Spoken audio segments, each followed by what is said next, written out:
j'espère que vous allez bien. J'ouvre ce vlog, on est samedi matin.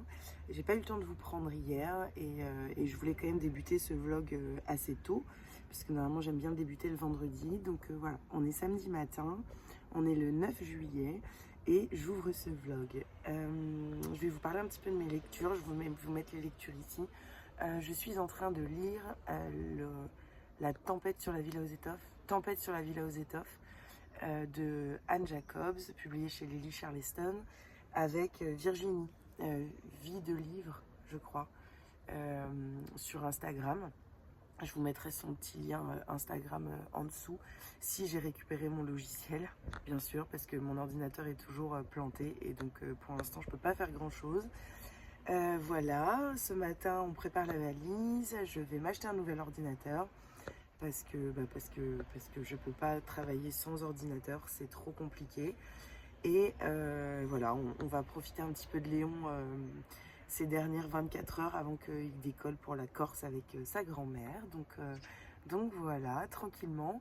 Et puis l'objectif, c'est quand même de terminer l'énorme pavé qui est Tempête sur la Villa aux Étoffes, parce que lundi commence le challenge 7 jours 7 livres et il faut que j'ai fini Tempête sur la Villa aux Étoffes pour pouvoir débuter. Donc je vais avoir pas mal de lectures, mais de toute façon lundi soir, mon conjoint a trouvé un nouveau travail. Il commence lundi, donc il m'a dit qu'il voulait se préparer dimanche soir. Donc je pense que je vais avoir tout le loisir de lire à ce moment-là. Et puis je vous ferai un retour, je pense, peut-être dimanche en fait, parce que je pense que ce soir aussi je vais pouvoir lire un petit peu. Donc voilà. Recoucou, on est dimanche après-midi. Je viens de déposer mon petit garçon à l'aéroport avec sa grand-mère. D'après la photo que je viens de recevoir, ils sont en train d'embarquer. Donc voilà, moi je me pose un petit peu et je m'apprête à continuer et j'espère beaucoup avancer.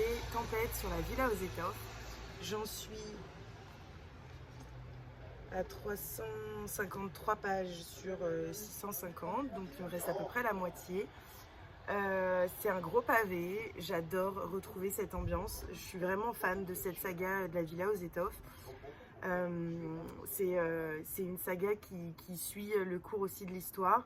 C'est un petit peu dans le style de Downton Abbey, mais ici on est en Allemagne et là on arrive dans les années 35-40 quand le nazisme commence à prendre une grosse place dans le monde et voilà, on assiste à tout ça à travers la vie des personnages de cette villa, donc la famille Melzer et aussi tous les domestiques de la maisonnée. Donc voilà, j'ai hâte de vous en reparler, même si c'est un tome 5 et donc je vais pas vous faire un résumé ou quoi que ce soit parce que je voudrais pas vous spoiler, surtout que pour le coup, vraiment, cette saga, les tomes commencent à sortir en poche, c'est chez 10-18. Et je peux que vous conseiller de la lire. C'est vraiment une très très belle saga familiale. Et moi, je passe un excellent moment et j'attends à chaque fois les nouveaux tomes avec beaucoup d'impatience. Et ensuite, j'ai reçu 2 livres qui étaient arrivés en fait dans mon ancien appartement. Ça fait plusieurs fois. Et je suis toujours un peu embêtée parce que j'y retourne pas moi dans cet appartement et donc à part quand quelqu'un de ma famille ou un ouvrier passe, et on n'est pas trop au courant et donc potentiellement il pourrait y avoir des vols. Mais bon, ils sont là, un ouvrier est venu nous les déposer ce matin chez ma mère, donc j'étais contente. Et donc j'ai récupéré En mode voilà quoi, qui sort, ah c'est l'épreuve finale, qui sort, et je ne sais plus. Sûrement en août ou en septembre, je vous redirai la date. C'est En mode voilà quoi, publié chez Slalom, écrit par Camille Fievez. Je vais vous lire le petit résumé, puis je vous montre le deuxième après. Louise, 15 ans, passionnée de cinéma, voudrait être le premier rôle dans le film. Mais elle se retrouve à jouer celui d'une figurante, insignifiante, qu'on croise aux toilettes. Alors, en attendant la gloire, elle observe les autres pour trouver l'inspiration, en mode Scorsese. Ou plutôt, elle critique tout le monde dans son journal intime, en mode voilà quoi. Seule Lucie, sa meilleure amie, échappe à ses punchlines. Malheureusement, un incident diplomatique les éloigne, obligeant Louise à s'ouvrir aux autres et à arrêter enfin de faire de la figuration. Un concentré d'humour aux accents féministes. Alors, c'est un livre qui me fait plutôt envie. On va voir. voilà, j'ai pas d'attente particulière, on verra ce que ça donne, mais je pense à un bon petit roman d'été qui doit se lire très vite, parce que vous voyez, c'est écrit plutôt gros, les marges sont grandes, voilà, donc je vous ferai un petit retour, je pense, en août. Et j'ai également reçu, et je le trouve absolument magnifique, Même pas peur, même pas mal de Aurélie Massé, toujours publié chez Slalom. Alors, c'est l'autrice de Cette nuit-là. Je ne sais pas si vous connaissez. Moi, je l'ai reçu, mais je ne l'ai pas encore lu. J'ai pas eu le temps. C'est un livre qui me fait très envie. Je ne sais pas pourquoi je le laisse traîner. Peut-être parce que j'ai vu énormément de très bons avis et que je préfère m'enlever les avis de la tête et le lire à tête reposée. Donc, on verra ça et je pense qu'il ne sera pas fait pour voilà, quand le froid reviendra parce que la couverture donne envie de le lire quand il fait froid. Mais pour le coup, celui-ci, il me tente bien. Je vais vous lire le petit résumé derrière. Et je trouve vraiment, enfin, la couverture, elle est sublime. Tous les petits dessins, là, j'adore. 3 âmes écorchées, un road trip vers la liberté. Charlotte fuit une mère toxique. Thomas s'échappe d'un deuil encore trop douloureux. Mathieu rejette un foyer déchiré. Ils ne se connaissent pas, mais se retrouvent à faire un bout de chemin ensemble pendant quelques jours. Le temps de partager, s'engueuler, s'accepter, s'amuser, grandir et choisir. De vivre, d'aimer et d'avancer. Un roman qui, je pense, est parfait pour l'été. Donc, c'est pareil, je vous en dirai des nouvelles.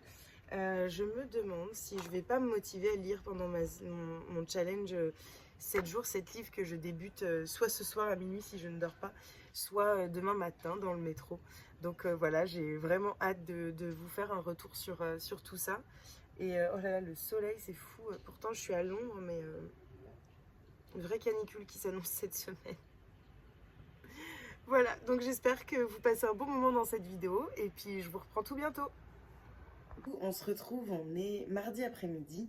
Et je voulais vous parler un petit peu, comme je vous l'ai dit, je crois, j'ai stoppé ma lecture de La tempête de la ville, sur la Villa aux étoffes parce que j'ai commencé le challenge 7 jours, 7 livres et donc j'avais pas envie d'avoir une lecture à terminer pendant ce challenge parce que c'est déjà un petit peu chaud, donc voilà. Et donc pour le coup, je vais vous parler de ma réception du jour, qui est une épreuve non corrigée Charleston que j'ai eu la chance de lire en tant que en tant que juré pour le prix de l'héroïne engagée 2022. Et donc, c'est un roman de Yolène Destremo qui s'appelle La Malentendue. Il paraîtra le 18 octobre et je vais vous lire le petit résumé. Non, je ne suis pas une femme battue, pas moi. Je repousse cette idée avec force. Je n'ai pas le profil type. Je ne suis pas née pour ça. Je refuse qu'on me mette dans cette boîte, celle des victimes. Je n'aime pas les victimes, je n'aime que les héroïnes. Une brillante avocate s'apprête à plaider.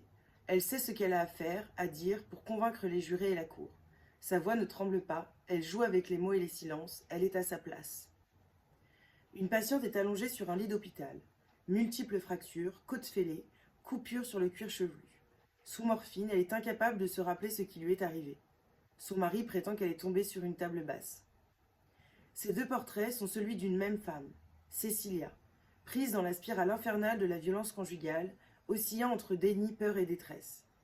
Comment alors se sortir de l'emprise psychologique qu'exerce sur elle son mari? Peut-être grâce à l'aide de cet inconnu, croisé dans un café, qui l'écoute alors que la police ne l'a pas fait, ou de ce nouveau client qu'elle doit défendre et qui semble comprendre ce qu'elle ne dit pas.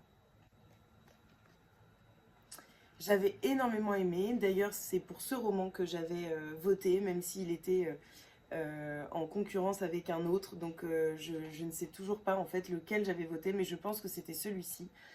C'est un roman très, très court, très percutant, qui fait moins de 200 pages, 190, et que je pense relire cette semaine pour le challenge 16 jours de 7 livres, parce que j'avais rendu en fait une toute petite chronique. J'avais énormément de lectures à ce moment-là entre les lectrices et le prix de l'héroïne, et donc j'avais pas pris le temps d'écrire une chronique postable, voilà. Et donc j'ai décidé de le relire parce que j'avais beaucoup aimé et que j'ai envie de le lire en format papier. Je l'avais reçu en format vraiment même pas épreuve non corrigée. C'était vraiment le format basique en fait que la personne a envoyé en PDF et c'était très très très désagréable à lire. Et donc voilà, j'ai envie de le relire avec en essayant de ne plus trop penser à ce que j'avais découvert il y a quelques mois. Et voilà, je vous en reparlerai très rapidement de toute façon. Et, mais bon, pas avant, je pense, septembre-octobre, parce que il sort en octobre et que ça ne sert pas à grand chose de vous en parler trop en avance. Mais en tout cas, j'ai vraiment hâte de le découvrir et d'en parler avec vous. C'est exactement le genre de roman que j'aime énormément. Et donc voilà, je peux que vous le conseiller et que vous conseiller de noter la date de la sortie. Je voulais également vous montrer une réception d'un marque-page de Léa que je remercie énormément. Elle me gâte toujours beaucoup avec ses nouvelles collections. Sauf que j'ai oublié mon livre au travail, donc j'étais un petit peu dégoûtée. Et en voulant commencer à tourner le vlog, je me suis rendu compte que j'avais utilisé son marque-page dans ma nouvelle lecture. Et donc je n'avais pas non plus de marque-page, mais j'ai sa petite carte, donc je peux vous la montrer. Léa Boucadict. Et voilà, j'ai que ça à vous montrer parce que pour le coup, j'ai rien reçu d'autre et de toute façon, j'ai pas toutes les affaires, toutes les choses dont je voulais vous parler, je ne les ai pas en ma possession. Donc je vous reprendrai sûrement demain soir ou jeudi. Vous êtes plusieurs à m'avoir demandé un petit peu comment est-ce que j'avais installé mes bibliothèques dans mon nouvel appartement. Il n'y a pas grand chose qui a changé, mais quelques petites choses quand même.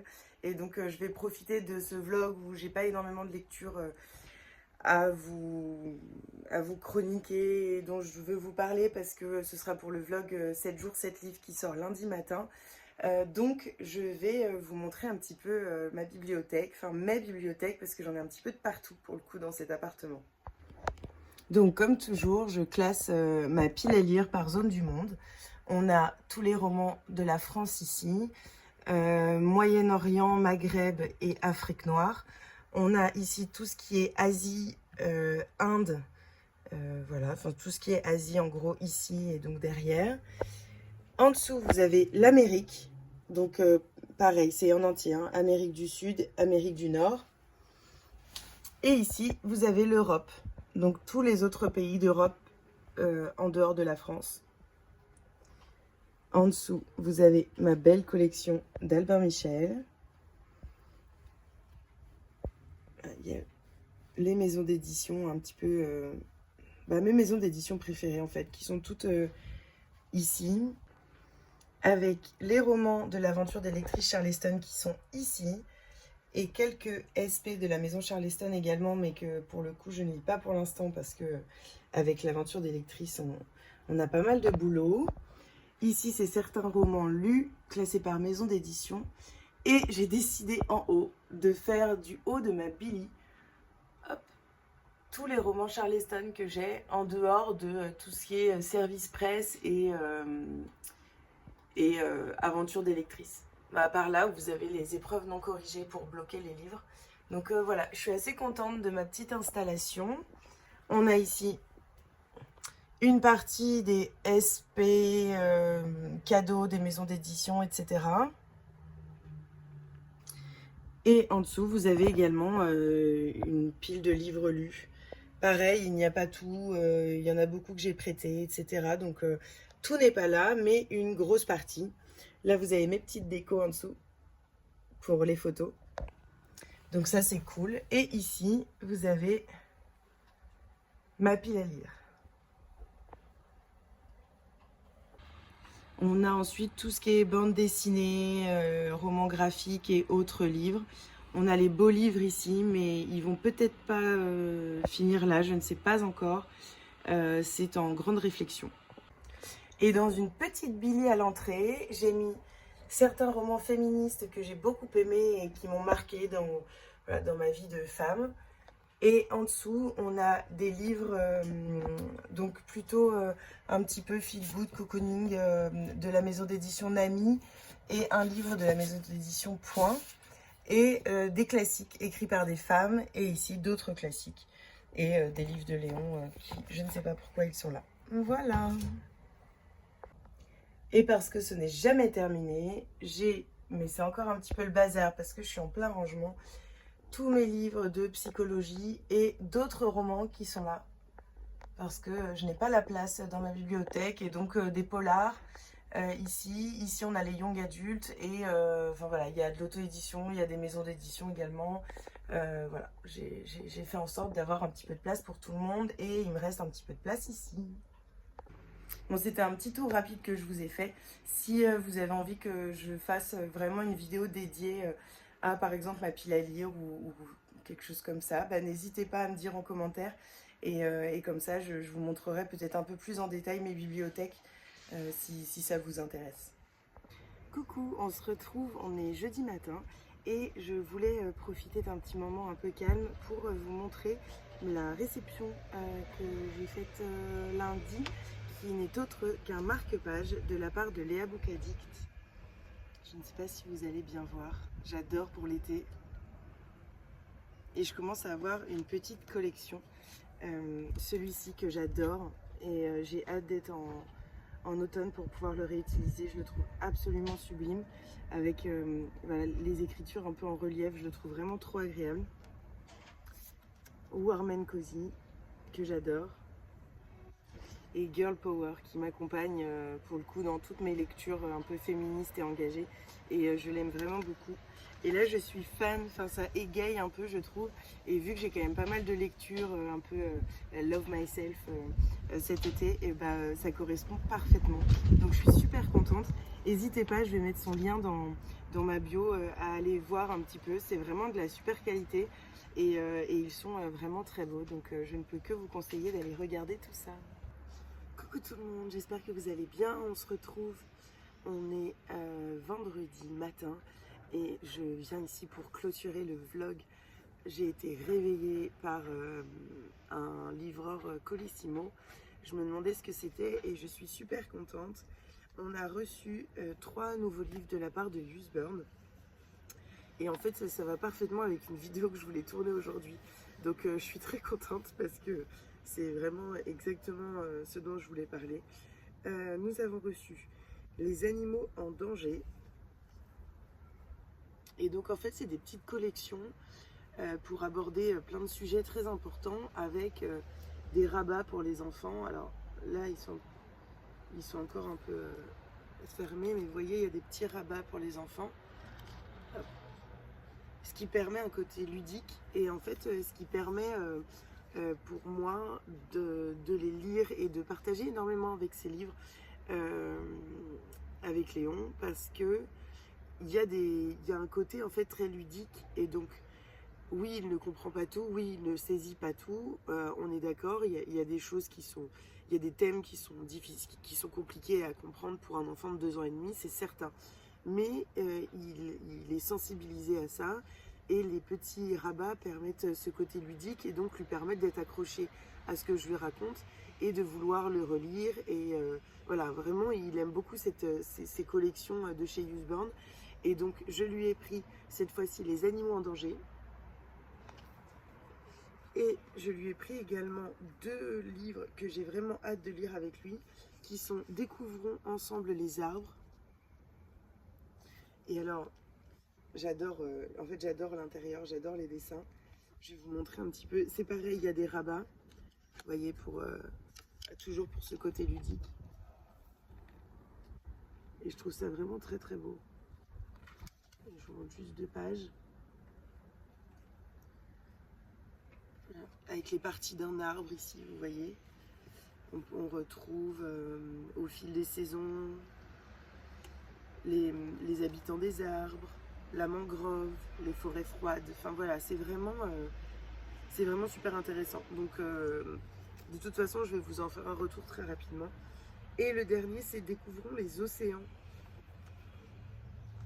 qui est dans donc exactement le même style hein, que l'autre. J'adore. Je suis fan, j'ai vraiment hâte de lire avec lui. Et pour le coup, c'est des livres en fait où on apprend aussi en tant qu'adulte. Et donc c'est très bien de pouvoir les relire. Parce que bah, y a plein de choses super intéressantes. Voilà, donc je vous en dirai des nouvelles. J'avais prévu de tourner une vidéo ce matin sur les chroniques de Léon. Donc je pense que ils en feront partie parce que ça fait exactement écho à un thème que je veux aborder dans cette vidéo, qui est l'âge des albums pour enfants. Et donc je pense que forcément ils vont rentrer dedans. Voilà. Et donc je voulais clôturer ce vlog en étant un petit peu embêtée parce que je vous ai pas beaucoup parlé de lecture cette semaine. Tout sera dans le vlog 7 jours 7 livres qui sort lundi matin vers 7h je pense. Et donc j'étais un petit peu embêtée je savais même pas en fait si j'allais sortir le vlog aujourd'hui. Voilà, pour tout vous dire, c'était un peu ça la question. Et puis ce matin, j'ai un peu eu une illumination. Cette année, j'ai découvert la maison d'édition Le Duc Graphique, donc qui est une nouvelle collection chez Le Duc. Et j'ai énormément aimé leur bande dessinée. Toutes les bandes dessinées que j'ai reçues, j'ai adoré. Et donc je me suis dit que je pouvais profiter de ce vlog où je ne vous parle pas beaucoup de lecture pour vous partager un petit peu les lectures que j'ai faites cette année chez Le Duc Graphique et peut-être vous donner envie ou vous faire découvrir cette maison d'édition. Et donc Le Duc Graphique, c'est cette collection-ci. Déjà je les trouve super. Et c'est des livres qui sont engagés. C'est des BD, pardon, qui sont engagés. Que ce soit sur les violences faites aux femmes, sur la maternité, sur les violences gynécologiques, mais aussi sur la santé, enfin voilà, sur des sujets, les violences éducatives ordinaires, sur plein de sujets très importants qui peuvent toucher tout le monde. Et c'est des BD qui m'ont d'ailleurs énormément touchée. Je vous ai parlé il n'y a pas longtemps de Cher Blop Blop de Léa Castor qui parle de l'IVG et qui est absolument sublime. Je vous remonte une planche pour que vous ayez une idée un petit peu. J'avais également découvert, qui est un coup de cœur parce que cette petite fille m'a touché au cœur et c'est une bande dessinée que j'ai relue 2 ou 3 fois. Il s'agit de Vermicelle de Fanny Vella, qui parle des violences éducatives ordinaires. Et c'est un roman graphique vraiment très très fort. Fanny Vella a également sorti Et si on changeait d'angle, où en fait c'est extrêmement drôle. C'est une façon voilà, qu'on se rende compte un petit peu, nous les adultes, de ce qu'on peut faire vivre en changeant en changeant de rôle. Et donc qu'est-ce que je peux vous montrer? Par exemple, vous voyez le conjoint qui est absolument tout content du gâteau qu'il a fait, et sa femme qui ne le regarde pas parce qu'elle est sur le téléphone et qui dit oui oui c'est bien chérie, mais regarde, bah oui oui t'inquiète, c'est très joli. Qui n'a jamais fait ça à son enfant quand il lui montrait son dessin? C'est pas du tout, enfin moi j'ai pas du tout culpabilisé, même s'il y a des choses où je l'ai fait, parce que par exemple, voilà, par exemple le bain, sors, tu vas attraper froid, non mais je suis bien, bah non mais en fait tu sors, parce que voilà, parfois le temps manque, parfois on n'a pas forcément envie, enfin c'est comme ça, mais ça fait éveiller les consciences en tout cas, et je pense que c'est ça qui est important. J'ai également découvert, c'est mon petit doigt qui me l'a dit, qui est une bande dessinée assez dure sur l'inceste, et une bande dessinée très belle, mais qui est assez imprégnée par la tristesse, notamment par la couleur des dessins. J'ai trouvé que ça venait d'autant plus rajouter de la tristesse dans ce roman graphique, et donc voilà, je peux que vous le recommander, et en même temps je peux que vous avertir que c'est pas facile à lire. Et enfin, une bande dessinée de Sévanie, Maman, maman, maman, mère épuisée. Et c'est, je crois, la première bande dessinée que j'ai découvert chez eux, et j'ai énormément aimé, parce que être maman c'est pas facile, et que ça fait toujours du bien de se sentir comprise, de sentir qu'on n'est pas seul dans ce tourbillon d'émotions, et donc voilà, je peux que le recommander aux mamans et aux futures mamans, parce que c'est vraiment un livre qui fait du bien et qui décomplexe un petit peu tout ça. Et donc je vais vous laisser ici. J'espère que vous aurez quand même passé un bon moment malgré un vlog un peu étrange. Mais rendez-vous lundi pour le vlog 7 jours 7 livres. J'espère que pour le coup il vous plaira. J'essaye vraiment de vous parler de mes lectures avec mon ressenti à chaud et j'y prends énormément de plaisir. Donc voilà, j'espère que ça vous plaira et puis on se retrouve lundi.